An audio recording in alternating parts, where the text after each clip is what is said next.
এই প্রস্তাব 100% যাতে স্বরাষ্ট্র দপ্তরে গৃহীত হয়, তার জন্য আমার প্রতি বাঙালি রেজিমেন্টের প্রতি আমার কৃতজ্ঞ থাকবে সারা জীবনের মতন।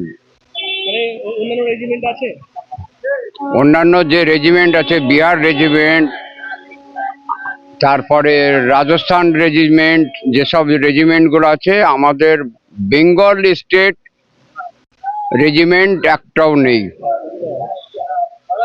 ল অ্যান্ড অর্ডারে এটা খুবই দরকার, বাঙালি রেজিমেন্ট খুবই দরকার। একই সঠিক প্রশ্ন, এর উত্তর যেন আগামী দিনে আমরা দেখতে পাই। বাঙালি রেজিমেন্ট যাতে বাঙালি ছেলেরা মেয়েরা যাতে কৃতজ্ঞ থাকে এই রেজিমেন্টের প্রতি। আমার নাম মনোজ কুমার ঘোষ।